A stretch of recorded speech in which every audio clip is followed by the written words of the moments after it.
So, unlike a lot of my other videos where I usually try to add in a little bit of humor, this video is not going to have any of that. In fact, this video is going to be addressing some very serious and distressing topics. Because what we're going to be talking about here is not a laughing matter, and this right here is also going to be doubling as a trigger warning for those that have come across this video. We are going to be touching base on some pretty disturbing topics revolving around the likes of sexual assault. So if topics like these bother you, please exit the video immediately. Because the last thing I want to do when it comes to posting videos is to traumatize anybody watching them. So this right here is what we're going to be discussing here in this video. We have ourselves throwaway story saying, I was sexually assaulted by Judy Azzarelli. And what we have here is a Google Docs, which we will be going through. Now, I also want to throw something else in here too. What we're going to be talking about are allegations. So, for those of you guys that know the type of person that I am,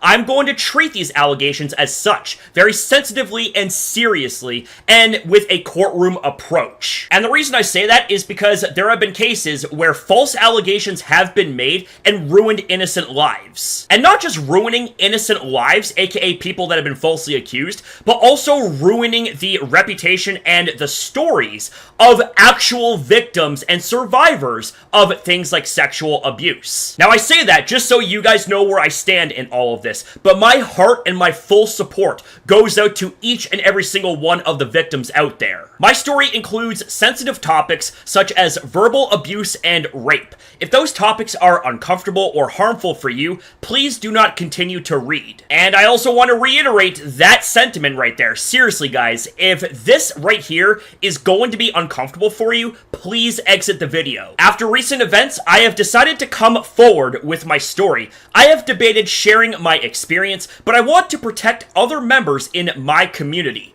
In 2023, I met Judy Azzarelli at NAIC, and we became fast friends. Our friendship soon developed into a relationship that lasted about 7 months. In December of that year, I was informed that he had been cheating on me, which prompted the downfall into the end of our relationship. We amicably went our separate ways before EUIC 2024 and decided to share our previously booked accommodations for the event. Looking back, I regret this decision, but felt it was necessary to avoid conflict. I intended to be friendly, but made an effort to avoid him to keep things uncomplicated. Saturday, April 6th, while at EUIC, the Pokemon crew and I went to Club Fabric. I was on the dance floor when someone grabbed me and informed me that Judy was making a scene by aggressively questioning others about my whereabouts and trying to find me. When he found me, he yelled that I needed to tell him where I was, and that it was not okay that he didn't know where I was. I was trying to de-escalate the situation, and calmly told him that we were no longer together, and that I didn't need to keep him informed. However, he became so aggressive that 3 community members stepped in and stayed by my side to make sure I was safe. Because we were sharing a hotel room, I knew I had to remain cordial. I did not want to upset him and risk more aggressive behavior or another outburst. Sunday, April 7th, my friends attending EUIC and I ended the night at an arcade bar. Judy and his group of friends showed up, and I attempted to keep my distance. However, when he saw me sitting at a table alone, he came over. Another member of the community approached us, and I used it as an out, so I could avoid a conversation with Judy. During this interaction, I was entirely distracted and not paying attention to my drink on the table in front of me. I finished my drink at the table. This is the last thing I remember from that night. I do not know how I left the bar or got back to my hotel room. The next thing I remember is waking up to him actively raping me. My clothes had been moved to expose my body, and I was frozen. I couldn't move a single part of my body. As he continued, suddenly there was a knock on the door, and he immediately jumped off of me, and all I could do was curl into a ball and act if I was sleeping. Then everything went black again. The next morning, I knew I had to leave the hotel. I was afraid that if I expressed this to him, he would become aggressive and prevent me from going. After expressing how I did not remember anything from the night before and asking what happened, he left and proceeded to send me a voice memo saying, "I know that this hasn't been the best of weeks and that a lot has happened, but thank you for being you." After that point, we went our separate ways. Over text, I tried to get him to fill me in on the events of the evening. It became too traumatic, and I decided to block his number and his accounts on all social media. Because of this, messages from mutual friends started pouring in. I have received screenshots documenting him stating that he should have recorded our conversation the morning after, and him calling our interaction blackout sex. I will not be posting these unless directed by people who have sent them, as I do not want them to feel uncomfortable or be exposed. Until now, I have been silent in order to protect myself. I have done my best to avoid him. I feel as it is my responsibility to share this information to protect other women in this community.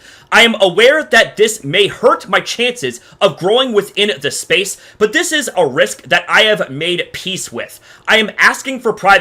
For my safety, I do not wish to be named. I am incredibly grateful for the people who have been there for me. Thank you for supporting me, protecting me, and letting me cry. You all allow me to enjoy the passion that brings me so much joy. I also want to say something to everyone in the community. It doesn't matter what your gender, sexual orientation, or race is, the number of drinks you had, or who you are as a person. You should always feel safe. We as a community need to do better. We as a community need to protect one another. We are all people who just want to enjoy the thing that brought us together, Pokemon, and we should feel safe doing that. I love this community more than anything else in the world, and I want to continue to express my love to each and every one of you. We need to listen, believe, and support victims. We as a community need to change how accepting we are of people who continue to do horrible things. We as a community need to be what we are, a community.